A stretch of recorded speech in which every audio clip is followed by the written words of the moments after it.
বিধানসভা নির্বাচনের ফল বেরিয়ে গেছে, পশ্চিমবাংলায় নতুন একটা সরকার এসে গেছে। কিন্তু নির্বাচনের আগে থেকে নির্বাচন পর্ব এবং তারপরেও বারবার আলোচনা থামছে না এসআইআরকে কেন্দ্র করে।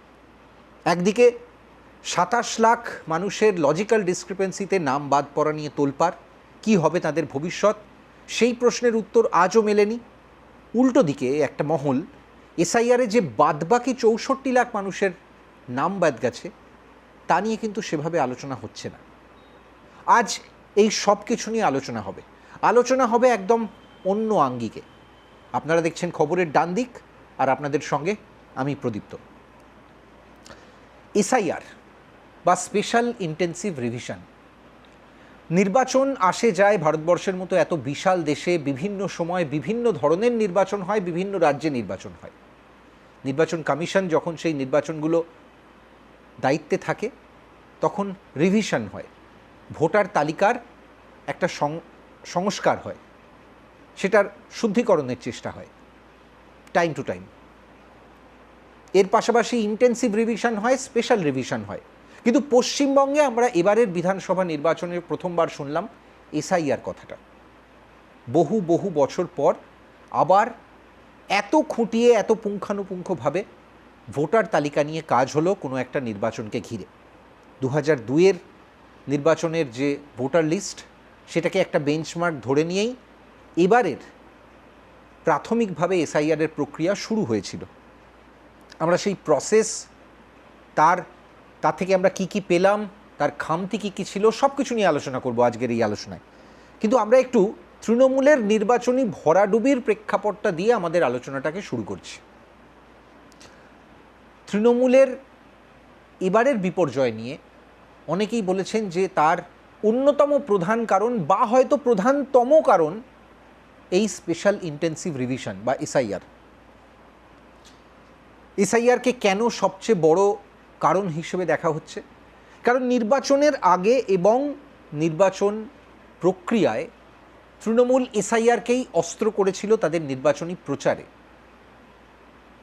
শেষ নির্বাচনের আগের ১ মাস তৃণমূলের যে কোনো নেতা নেত্রী থেকে সাধারণ কর্মী, এমনকি দলের সুপ্রিমো মমতা বন্দ্যোপাধ্যায়, তাঁর গলাতেও বারবার শুধু ঘুরে ফিরে এসছে এসআইআরের প্রসঙ্গ। তৃণমূল ভেবেছিল তাদের নির্বাচনী প্রচারটাকে তারা এমনভাবে ডিজাইন করবে যেখানে তারা মানুষকে বোঝাবে, ভোটারদের বোঝাবে যে এসআইআরের ফলে অন্যায়ভাবে ভোটারদের নাম বাদ দেওয়া হলো এবং যে নির্বাচন পশ্চিমবঙ্গে হচ্ছে এবারে, সেই নির্বাচনটার বৈধতাকে কার্যত তারা চ্যালেঞ্জ করেছিল, তারা প্রশ্ন তুলেছিল সেই নির্বাচনের বৈধতা নিয়ে। আমরা কি দেখছি যে তৃণমূল কিন্তু নির্বাচনের ফল আসার পরেও সেই নির্বাচন প্রক্রিয়াকে নিয়ে প্রশ্ন তুলছে।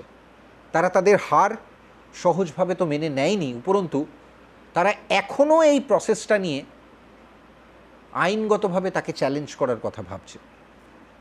কিন্তু যারা নির্বাচনটাকে একদম হোলিস্টিক ভিউ থেকে কাটাছেঁড়া করছিলেন, বিশ্লেষণ করছিলেন, তারা বারবার তৃণমূলের প্রিজমে, বা যারা একটু তৃণমূলপন্থী বলা যেতে পারে, তারা যে প্রিজমে এই গোটা জিনিসটাকে আলোচনা করছিলেন, তারা দেখাচ্ছিলেন যে এসআইআরের ফলে এই যে লক্ষ লক্ষ মানুষের নাম বাদ পড়ল তালিকা থেকে, তার একটা গণ অসন্তোষ তৈরি হবে, একটা বিপুল মাত্রায় অসন্তোষ তৈরি হবে এবং সেই অসন্তোষ ভোট বাক্সে তৃণমূলকে ফায়দা দিতে পারে। অর্থাৎ ইকুয়েশনটা ছিল, কোনো পরিবার থেকে যদি কারুর নাম বাদ যায় এক বা একাধিক সদস্যের, তাহলে সেই পরিবার বা তার আশেপাশের মানুষজন হয়তো তাদের একটা অসন্তোষ ইভিএমের বাটনে প্রতিফলিত হবে। কিন্তু বাস্তবে তা হয়নি। তৃণমূল বারবার দেখার চেষ্টা করছিল যে এই এসআইআরের ফলে যে তৈরি হবে গণ অসন্তোষ, সেটা তাদের দিকে আসবে। কিন্তু তারা ভুলে গিয়েছিল যে এসআইআরের হওয়ার ফলে কিছু মানুষ কিন্তু তাতে সমর্থনও জানিয়েছেন। অর্থাৎ যারা ভোটের অনেক আগে থেকে হয়তো প্রকাশ্যে সেভাবে বলেননি বা কেউ কেউ বলেছেন, এরকম মানুষের সংখ্যাও কিন্তু কম ছিল না যারা বারবার বলছিলেন যে এই এসআইআরটা জরুরি ছিল। অন্য দলগুলোর অবস্থানের কথাও একটু ভাবা যাক। সিপিআইএম, তারা এসআইআর প্রক্রিয়ায় যত নির্বাচন এগিয়েছে তারা প্রসেস নিয়ে বহুবার প্রশ্ন তুলেছে, কিন্তু একদম শুরুতে তারা বলেছিল যে তারা তাকিয়ে আছে যেন এসআইআর প্রক্রিয়া সঠিকভাবে হয়, অর্থাৎ এসআইআর প্রক্রিয়া যে তারা কোনো মতেই হতে দেবে না বা তারা এটাকে অবৈধ মনে করছে, সেটা কিন্তু শুরুতে তাদের গলায় সেই সুর ছিল না। একই কথা অন্য বিরোধীদের ক্ষেত্রেও বলা যায়। সেফোলজিস্টদের কোথায় ভুল হলো? যারা ভোট বিশ্লেষণ করেন তাদের তো এটাই কাজ। বিশেষত এসআইআরের প্যারামিটারে একটা নির্বাচন আমরা কয়েক দিন আগেই দেখেছিলাম বিহারে। সেই নির্বাচনের ফলাফল এবং পশ্চিমবঙ্গের নির্বাচনের ফলাফল দুটো ক্ষেত্রেই বিজেপি সাফল্য পেয়েছে। এসআইআরের যে লাভ সেটা ডেফিনেটলি ইভিএমের মাধ্যমে তাদের ঘরে ফায়দা তুলতে সক্ষম হয়েছে বিজেপি, কিন্তু বিরোধীরা তাদের একই ভুল কি বারবার হচ্ছে? সেফোলজিস্টরা অনেকেই দাবি করেছিলেন যে পশ্চিমবঙ্গের এবারের ভোটে যেহেতু এসআইআর প্রক্রিয়ায় তাদের হিসেব ছিল সব থেকে বেশি বাদ পড়ছে মুসলিমদের নাম, সংখ্যালঘু মুসলিমদের নাম, মতুয়াদের নাম, অতএব মুসলিমদের নাম বাদ পড়াটা আরও বেশি করে মুসলিম ভোট ব্যাংকে কনসলিডেট করবে, যার ফায়দা পাবে তৃণমূল। এটাই ছিল তাদের একখানা প্রাথমিক হিসেব। তারা যে ফর্মুলায় অঙ্ক কষছিলেন। আরেকদিকে তারা বলছিলেন যে মতুয়ারা, যারা গত দুটো বিধানসভা নির্বাচনের প্রেক্ষাপটেও যদি দেখা যায় যাদের বিজেপির ভোট ব্যাংক বলে ধরা হচ্ছিল, তার কারণ বিজেপি তার আগে তাদের জন্য অনেক কিছু প্রমিস করেছিল। সিএ এর মাধ্যমে বাংলাদেশ থেকে আসা এই সমস্ত মতুয়াদের ভারতীয় নাগরিকত্ব প্রদান, এই ধরনের বিভিন্ন অঙ্গীকার তারা করেছিল। কিন্তু তা সত্ত্বেও অনেক সেফোলজিস্ট বলছিলেন যে যে হারে মতুয়াদের নাম বাদ পড়েছে এবং মতুয়াদের ইলেকটোরাল রোলে ফিরে আসার প্রক্রিয়াটা সেটা এতটা কঠিন হয়ে দাঁড়িয়েছে যে তাদেরও এবার মোহভঙ্গ হবে, তারা আবার তৃণমূলের দিকে ফিরতে পারেন। একসময় এই মতুয়া ভোট ব্যাংক সিপিএম জমানার শেষ দিকে সুইচ করে গিয়েছিল বাম রাজনীতির দিক থেকে তৃণমূলের দিকে। তারপর দীর্ঘদিন তারা তৃণমূলকে ভোট দিয়ে এসছেন এবং মতুয়ারা ব্লকে ভোট করেন, অর্থাৎ একভাবে জোটবদ্ধ হয়ে তারা ভোট করেন। এটাই ছিল সেফোলজিস্টদের কাছে এতদিনের চেনা প্যাটার্ন। তারা মনে করেছিলেন যে মতুয়াদের নাম বাদ যাওয়া, পরিবার থেকে একজন বা দুজনের নাম বাদ গেলে পরিবারের বাকি সদস্যরা হয়তো পাড়ায় পরিচিতদের মধ্যে চেনা বৃত্তে তারা সবাই একটা অসন্তোষে এই প্রক্রিয়াটাকে নির্বাচন কমিশনের ব্যর্থতা হিসেবে দেখার পাশাপাশি বৃহত্তর ওয়েতে বিজেপির একটা ষড়যন্ত্র হিসেবে মনে করবেন এবং তার ফলে তারা বিজেপির বিরুদ্ধে বা আরও স্পেসিফিক্যালি বলতে গেলে তৃণমূলকে ভোট দেবেন। কিন্তু সেটা বাস্তবায়িত হয়নি। আমরা এবারের বিধানসভা নির্বাচনের যে ফলাফলের ওপিনিয়ন পোল বা এক্সিট পোল দেখেছি সেটা নিয়েও কম বিতর্ক হয়নি। এসআইআরের প্রভাব কতটা সেটা নিয়ে ওপিনিয়ন পোলে আলোচনা হচ্ছিল, এক্সিট পোলে তার একটা আভাস বা ইঙ্গিত দেওয়ার চেষ্টা হচ্ছিল। কিন্তু আমরা অদ্ভুতভাবে দেখলাম পশ্চিমবঙ্গের বিধানসভা নির্বাচনে কার্যত কোনো এক্সিট পোলই সেইভাবে মেলেনি বেশিরভাগ। তার কারণ অনেকেই হয়তো বলছিলেন যে এক্সিট পোলে বিজেপি ভালো ফল করবে, কিন্তু কেউই বিজেপিকে সেই নাম্বারটা দিতে পারেননি যেটা তারা অ্যাকচুয়ালি পৌঁছেছে। কেউ কেউ বলছিলেন খুব কাঁটেকি টাক্কর, বিজেপি যদি 170 হয় তাহলে তৃণমূল 130-35। কিন্তু পশ্চিমবঙ্গের বিধানসভার নির্বাচনের যে ইতিহাস, পশ্চিমবঙ্গের পাবলিক ভার্ডিক্টের যে ইতিহাস, সেটা সেই কথা কিন্তু বলছিল না। 1977-এর পর থেকে আজ পর্যন্ত পশ্চিমবঙ্গ কোনোদিন কোনো ত্রিশঙ্কু বিধানসভার দিকে ঝোঁকেনি। তারা একটা ক্লিয়ার কাট ম্যান্ডেট দিয়েছে, সে যখন যে দল ক্ষমতায় এসছে, সেটা সিপিএম হোক কি তৃণমূল হোক বা এবারে বিজেপির ক্ষেত্রে। এত যে সংস্থা তারা এসআইআরের ফ্যাক্টরকে মাথায় রেখে ওপিনিয়ন পোল এবং এক্সিট পোল করেছিল, তাদের মধ্যে একমাত্র ফলাফলের কাছাকাছি যেতে পেরেছিল টুডেজ চাণক্য, যদি আমি খুব ভুল না করি। একমাত্র তারাই এই ধরনের কোনো প্রেডিকশন করেছিল যে বিজেপি নাকি 200 পার করতে পারে। আমরা বাস্তবে দেখেছি বিজেপি 207-এ পৌঁছে গেছে। তাহলে কোন ইকুয়েশনে তারা এই এসআইআর পাজল সলভ করতে পারলো আর বাকিরা পারলো না?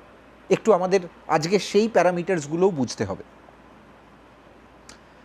দেখুন, এসআইআর প্রক্রিয়া যখন শুরু হয়েছিল তখন শুরুতে বলা হয় এসআইআর প্রক্রিয়ায় নির্বাচনী যে ইলেকটোরাল লিস্ট সেটা ঝাড়াই বাছাই করে কারা কারা মৃত ভোটার, কারা কারা স্থানান্তরিত ভোটার অর্থাৎ ডেড শিফটেড, কাদের কাদের ডুপ্লিকেট এন্ট্রি আছে অর্থাৎ একই তালিকায় বা হয়তো কেউ তাদের নাম ভুলবশত দ্বিতীয়বার তালিকায় উঠে গেছে, আবার অনেকের ক্ষেত্রে কেউ হয়তো এক শহর থেকে আরেক শহরে কর্মক্ষেত্রে বা কোনো কারণে স্থানান্তরিত হয়েছেন কিন্তু তাদের নামগুলো দু জায়গাতেই রয়ে গেছে, বাদ যায়নি। এই যে প্রসেসটা সেটাকে নির্বাচন কমিশন বলছিল এএসডিডি, অ্যাবসেন্ট, অর্থাৎ যাদের আর অস্তিত্ব নেই, যারা পাকাপাকিভাবে পশ্চিমবঙ্গ ছেড়ে চলে গেছেন, শিফটেড, ডেড, ডুপ্লিকেট। এই যে তালিকাটা নির্বাচন কমিশন করছিল তাতে প্রাথমিকভাবে উঠে আসে 58 লাখ এবং তারপর আরও 6 লাখ প্রায় সামথিং ফিগারটা, অর্থাৎ 64 লক্ষ মানুষের নাম। আশ্চর্যজনকভাবে এসআইআর নিয়ে যত দামামা বাজতে থাকে, যত নির্বাচনী প্রচার উচ্চগ্রামে উঠতে থাকে, সেটা এই 64 লাখের থেকেও আরও বেশি করে কেন্দ্রীভূত হয়েছিল একটা অন্য টার্মে, সেই টার্মিনোলজিটা লজিক্যাল ডিসক্রিপেন্সি। এসআইআরের এই প্রাথমিক নামগুলো বাদ পড়ার পর আমরা নির্বাচন কমিশনের গলায় প্রথম এই লজিক্যাল ডিসক্রিপেন্সির কথা শুনলাম, অর্থাৎ যুক্তিগতভাবে যেখানে একটা দ্বন্দ্ব দেখা দিচ্ছে। সেই তালিকায় কি কি হলো? সেই তালিকায় অনেক কিছু খোঁজা হলো। মূলত যে কাজটা হলো, অনেকেই বলেন যে আর্টিফিশিয়াল ইন্টেলিজেন্স বা কৃত্রিম বুদ্ধিমত্তাকে দিয়ে তার একটা প্যারামিটার সাজিয়েছিল নির্বাচন কমিশন। সেখানে বানানের বিভিন্ন পারমুটেশন মানুষের নামের ক্ষেত্রে, ভোটারদের নামের ক্ষেত্রে সেটা কনসিডার করা হলো। কারুর ক্ষেত্রে হয়তো নামের মাঝখানে অনেকের প্রদীপ কুমার পদবী, অমিত চন্দ্র পদবী, মুসলমানদের ক্ষেত্রেও এরকম বিভিন্ন নামের মিডল নেম থাকে। সেই মিডল নামগুলো নিয়ে বা কিছু কনফিউশন আছে কিনা, তার পাশাপাশি বিভিন্ন নাম কোন বানানে লেখা হচ্ছে, এই সমস্ত কিছু নিয়েই বিতর্ক হয়েছে। কারণ লজিক্যাল ডিসক্রিপেন্সির নামে এই সমস্ত যে ডিসক্রিপেন্সি পাওয়া গেছে সেই সবকটাকেই কিন্তু একটা সন্দেহজনক তালিকায় দেখা হয়েছে। অথচ যাদের নাম লজিক্যাল ডিসক্রিপেন্সির তালিকায় নির্বাচন কমিশন দ্বিতীয় ধাপে এই পরীক্ষার মুখে ফেলল, তাদের কিন্তু 2002-এর রোলে নাম ছিল, অর্থাৎ তাদের বাবা, তাদের মা কিংবা তাদের দাদু দিদা কেউ না কেউ পরিবারের সদস্য তারা 2002-এর ভোটে ভোট দিয়েছিলেন। প্রাথমিকভাবে বলা হয়েছিল যে যারা এই প্যারামিটারটা ফুলফিল করবেন তাদের ক্ষেত্রে আর দ্বিতীয় কিছু কনসিডার করা হবে না। কিন্তু আমরা দেখলাম যে 27 লাখ মানুষের ক্ষেত্রে এই ধরনের বিস্তীর্ণ অসঙ্গতি আমরা পেলাম। তারপর নির্বাচনী তাপমাত্রা আরও গরম হলো, আরও উত্তপ্ত হলো। নির্বাচন কমিশন আদৌ এই 27 লাখকে ইলেকটোরাল রোলে ফেরাতে চায় কিনা তাদের উদ্দেশ্য নিয়ে প্রশ্ন তুলল বিরোধীরা, বিশেষ করে তৃণমূল কংগ্রেস। বাকি বিরোধীরাও তখন সেই আঁচে হাত দিতে নেমে পড়ল এবং শটান তৃণমূল কংগ্রেস নির্বাচন কমিশনের ওপর কোনো রকম আস্থা আর না দেখিয়ে সরাসরি চ্যালেঞ্জ করে পৌঁছে গেল দেশের সর্বোচ্চ আদালতে। তার ফল কি দাঁড়ালো? সর্বোচ্চ আদালতের মুখ থেকে এই মামলায় আমরা এমনও অবজারভেশন শুনলাম যে নির্বাচন কমিশন, যেটা একটা স্বশাসিত সংস্থা এবং যাদের ভারতের যে কোনো নির্বাচন নিয়ে তাদের যে সিদ্ধান্ত নেওয়ার ক্ষমতা, সেটাকে কনস্টিটিউশন একটা সুপার পাওয়ার দিয়ে রেখেছে, একটা শিল্ড দিয়ে রেখেছে, একটা ঢাল দিয়ে রেখেছে। কিন্তু সেটাকে যখন কোনো রাজনৈতিক দল চ্যালেঞ্জ করে তখন অন্য একটা ইনস্টিটিউশন, সুপ্রিম কোর্টের মতো দেশের সর্বোচ্চ ইনস্টিটিউশন, তার সামনেও এটা একটা অদ্ভুত চ্যালেঞ্জ তৈরি করে। একদিকে তারা যদি শুধু নির্বাচন কমিশনকে সমস্ত স্বাধীনতা দিয়ে দেন তাহলে প্রশ্ন তুলতেই পারে বিরোধীরা যে বিজেপির জন্য বা শাসক দলের জন্য, কেন্দ্রের শাসক দলের জন্য একপেশে একটা পরিস্থিতি তৈরি করা হচ্ছে, আর উল্টো দিকে যদি তৃণমূলের সমস্ত দাবি দাবা মেনে নিতে হয় তাদের মূল দাবিটা কি ছিল, যে 2025-এর যে ইলেকটোরাল রোল ছিল, যার মধ্যে প্রচুর জল আবর্জনা মিশেছিল, সেইটাকেই মেনে নিয়ে এবারের 2026-এর নির্বাচন করতে হবে। বাধ্য হয় সুপ্রিম কোর্ট একটা নজিরবিহীন সিদ্ধান্ত নিতে, তাদের স্পেশাল পাওয়ার প্রয়োগ করে। তারা তখন বলে যে এই 27 লাখের ভবিতব্য তারাই ঠিক করবেন। কারা ঠিক করবেন? বিচারকরা। এবং হাইকোর্টের বিচারকদের দিয়ে একটা আলাদা বেঞ্চ তৈরি হয়। তারা এই অল্প সময়ের মধ্যে এই সমস্ত মানুষের নাম নতুন করে খুঁটিয়ে দেখার চেষ্টা করেন। কিন্তু এক্ষেত্রেও বেশ কিছু সমস্যা ছিল, কারণ নতুন করে ডকুমেন্টস সাবমিট করা, সেগুলো আবার পুরোপুরি খতিয়ে দেখা, সেটা অসম্ভব ছিল, হিউমাঙ্গাস কাজ ছিল সেটা। তার কারণ 27 লক্ষ মানুষ আর হাতে মাত্র কয়েকটা দিন। সুতরাং যে প্যারামিটার তাদের সামনে অলরেডি আগে থেকে বাঁধা ছিল, এবং নির্বাচন কমিশন যে প্যারামিটার সেট করে দিয়েছিল, সেই প্যারামিটারেই তারা শুধুমাত্র তাদের সিদ্ধান্ত দিতে পেরেছিলেন যে এবারের ভোটে সেই বিতর্কিত ক্যান্ডিডেট বা ভোটার ভোট দিতে পারবেন কি পারবেন না। সমস্যা দেখা দিল অন্য জায়গায়। বাম বাস্তুতন্ত্রের মিডিয়া, যেটাকে আমরা খবরের ডান দিকে বলি বাম বাস্তুতন্ত্রের মিডিয়া, সেই মিডিয়া প্রবলভাবে শোরগোল শুরু করলো। তারা প্রশ্ন তুলল যে কোনো নির্বাচন যদি 27 লাখ মানুষকে বাদ রেখে হয়, তাহলে সেই নির্বাচনটাকে কি আদৌ বৈধ বলা যায়? কি আশ্চর্য দেখুন, আজকে যখন নির্বাচনের ফলাফল বেরিয়ে গেছে, এখনও কিন্তু সেই 27 লাখ মানুষের ভবিষ্যৎ নির্ধারণ হয়নি। কোন প্রক্রিয়ায় তারা আবার ফিরে আসতে পারবেন, সেই প্রক্রিয়াটা আরও লম্বা হয়ে গেছে, এখনও সেটা নিয়ে আলোচনা চলছে। কিন্তু অদ্ভুতভাবে আমরা দেখলাম যে এই বাস্তুতন্ত্র, যারা মিডিয়ায় ছড়িয়ে রয়েছেন, বুদ্ধিজীবীদের মধ্যে ছড়িয়ে রয়েছেন, বিদ্বজনরা রয়েছেন, নাটকের জগৎ থেকে, সিনেমার জগৎ থেকে, কবি, লেখক, তারা বারবার প্রশ্ন তুললেন বিরোধীদের এই যে দাবিটা, সেটা খুব ন্যায়সঙ্গত, 27 লাখ মানুষের নাম কেন বাদ যাবে। কিন্তু আমরা একটা অন্য প্রশ্ন তুলছি, এই 27 লাখ মানুষকে নিয়ে যে এত আলোচনা হলো, এর মধ্যে কোথাও ওই 64 লাখ প্রথমে বাদ পড়া, সেই আলোচনাটাকে লঘু করে দেওয়া হলো না তো? আপনি ভাবার চেষ্টা করুন একবার। সাধারণ মানুষ কিন্তু এটাও ভাবছিলেন, যার কোনো নাগাল এই বুদ্ধিজীবীরা পায়নি, তৃণমূল পায়নি অ্যাজ রাজনৈতিক দল হিসেবে, সিপিআইএম পায়নি, কংগ্রেস পায়নি, এই বিদ্বজ্জনদের ঝাঁক এবং মিডিয়াও পায়নি, বা হয়তো সেফোলজিস্টরাও পাননি, হয় পাননি অথবা পেয়েও না পাওয়ার একটা না দেখার ভান তারা করছিলেন। 64 লাখ মানুষ এমন একটা ভোটার তালিকায় মিশেছিলেন যেখানে কারুর একাধিক 2, 3 বা হয়তো 4 বার নাম ছিল। আমরা এমনও ডিসক্রিপেন্সি দেখেছি যেখানে বাবার আর সন্তানের বয়সের মধ্যে 15 বছরেরও গ্যাপ নেই। কেউ 15 বছর বয়সে বাবা হয়ে গেছেন, 40 বছরের কম বয়সে কেউ প্রপিতামহ হয়ে গেছেন, কারুর ক্ষেত্রে সন্তানের সংখ্যা মহাভারতের মিথ, মানে ধৃতরাষ্ট্রকেও হার মানিয়ে দিয়েছে। কারুর ক্ষেত্রে দেখা যাচ্ছে যে বিভিন্ন আলাদা আলাদা লোকেশন থেকে আলাদা আলাদা পরিবারের সঙ্গে সম্পর্কযুক্তরা, তারা একজন বাবাকেই বাবা হিসেবে পরিচয় দিয়েছেন, বা একজন ফ্যামিলি মেম্বারকেই তারা লিঙ্ক করিয়েছেন ইলেকটোরাল রোলে। এরকম অনেক ছবি আমাদের সামনে উঠে এসছে।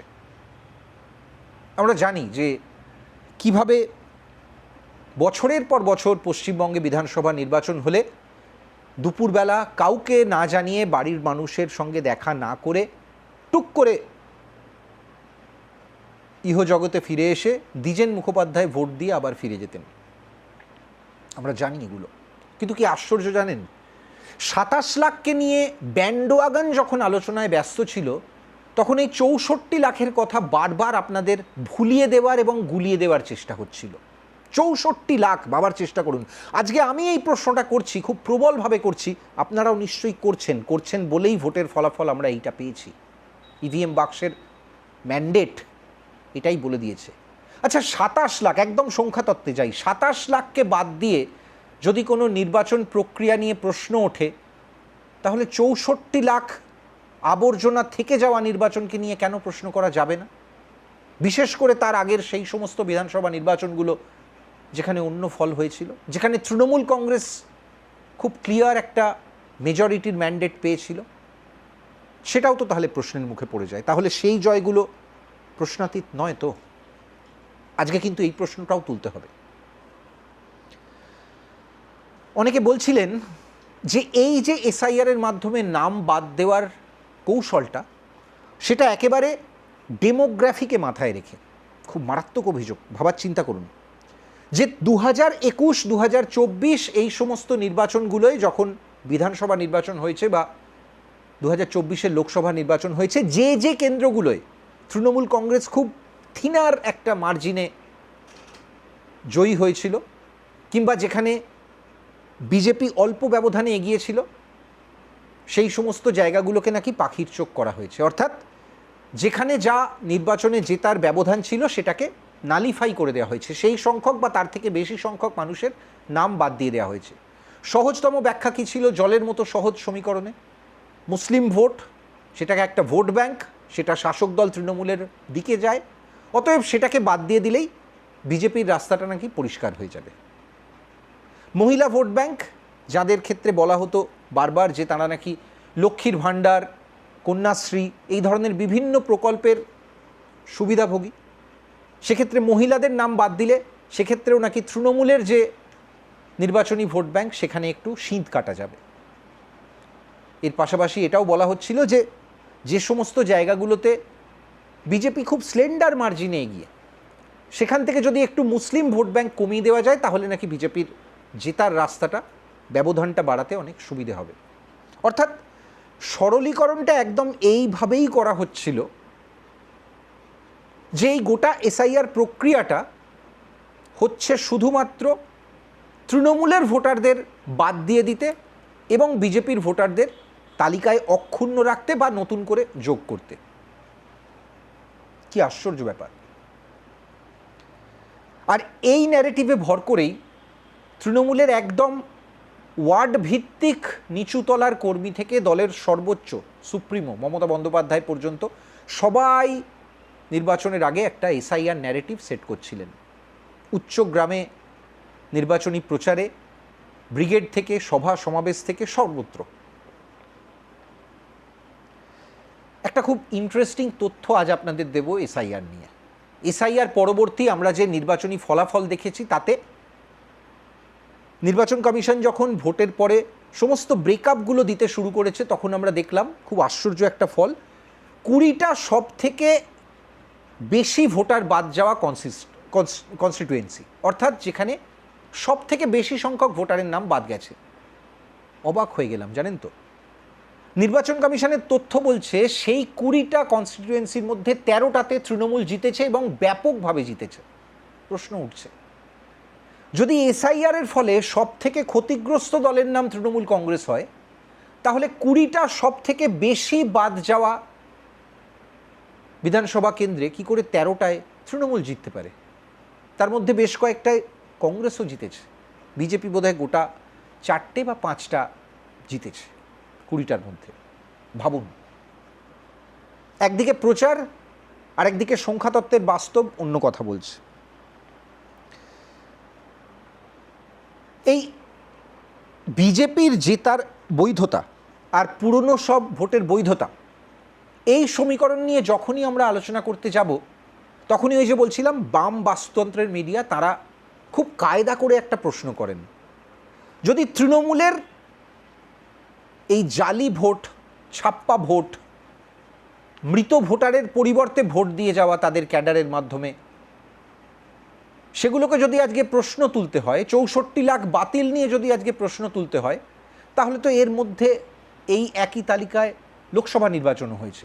তাহলে নরেন্দ্র মোদীর বিজেপি যখন কেন্দ্রে সরকারে এসছে, সেটা নিয়েও তো প্রশ্ন তুলতে হবে, সঙ্গত দাবি। কিন্তু এখানে একটা প্রশ্ন আছে, জানেন তো। যখন লোকসভা নির্বাচন হয় বা এর আগেও যখন লোকসভা নির্বাচন হয়েছে, তখন সেখানে কিন্তু এসআইআর হয়নি। এবং সেটা কিন্তু ভারতবর্ষের সমস্ত রাজ্য জুড়ে হয়েছে। ভারতবর্ষের রাজ্যগুলোতে মিউজিক্যাল চেয়ারের মতো বিভিন্ন সময় যেমন বিধানসভা নির্বাচন হয়, তেমনি এই এসআইআরের মতো প্রক্রিয়াগুলোও বিভিন্ন রাজ্যে বিভিন্ন সময় হয়। ফলে গোটা দেশের একটা নির্বাচনে এই রকম একটা প্রক্রিয়ার খুব ব্যাপক অর্থে কোনো এফেক্ট তৈরি করতে পারা, সেটা ভারতবর্ষের মতো 140 কোটির দেশে, বা যেখানে প্রায় 92 বা 98 কোটি ভোটার, সেখানে কিন্তু খুব কঠিন নয়, প্রায় অসম্ভব। আমরা বলছি না, পিউ রিসার্চ সেন্টারের মতো একটা সংস্থা, সেই সংস্থা যখন সার্ভে করেছে তাদের রিপোর্ট এটা বলছে, সেফোলজিস্টরা বলছেন। হ্যাঁ, এখনও কিছু সেফোলজিস্ট অন্তত নিরপেক্ষতার প্যারামিটারে ওই বাম বাস্তুতন্ত্রের মিডিয়ার সঙ্গে বা সেই ইকোসিস্টেমের সঙ্গে গা ঘষাঘষি করে চলেন না, কেউ কেউ নিরপেক্ষ মতামত এখনও রাখেন। মমতা বন্দ্যোপাধ্যায় আদালতে গিয়ে এসআইআরের বিরুদ্ধে যে স্টান্টটা দিতে গিয়েছিলেন, সেটা কি ব্যাকফায়ার করলো? হ্যাঁ, এই আলোচনাটাও আজকে করতে হচ্ছে। কেন করতে হচ্ছে? কারণ মমতা বন্দ্যোপাধ্যায় যদি আদালতে না যেতেন, আজকে নির্বাচনের ফল বেরোবার পর সেফোলজিস্টরা এই কথাটা বলছেন। অনেকে বলেন না যে একটা সংস্কৃত শ্লোক আছে, গতস্য শোচনা নাস্তি। এখন বোধহয় তৃণমূলের অন্দরমহলে যখন ভোটের ফলাফল বিশ্লেষণ চলছে, খুব সাইলেন্টলি, যখন ওপর থেকে আপনি তৃণমূলকে খুব ঠান্ডা শান্ত দেখছেন, চুপচাপ দেখছেন, শক অ্যান্ড মোডে দেখছেন, তখন ভেতরে ভেতরে বোধহয় এই ক্যালকুলেশনটা চলছে। মমতা বন্দ্যোপাধ্যায় সেদিন ওই কালো কোট পরে প্রথমবার যদি সুপ্রিম কোর্টের দরজায় কড়া না নাড়তেন, তাহলে হয়তো এই এসআইআরের লজিক্যাল ডিসক্রিপেন্সির কেসগুলো নির্বাচন কমিশন নিজে সলভ করত। সেক্ষেত্রে হয়তো 27 লাখ নাম বাদ যেত না। সেক্ষেত্রে নির্বাচনের রোলে ফিরে আসার যে প্রসেসটা ছিল, ইলেকটোরাল রোলে ফিরে আসার যে প্রসেসটা ছিল, সেটা অনেক সহজ ছিল। কিন্তু নির্বাচন কমিশন পরে বলেছে, যখন আদালত ইনভলভ হয়ে গেছে, তারা দায়িত্ব নিয়ে নিয়েছে, তখন তো তাদের হাতে আর কিছু নেই, তারা দায় ঝেড়ে ফেলেছে খুব সহজে, তাদের দোষ দেওয়া যায় না। এখন প্রশ্ন নির্বাচনের পরেও একই জায়গায় রয়ে গেছে, যেটা দিয়ে শুরু করেছিলাম আজকের আলোচনা।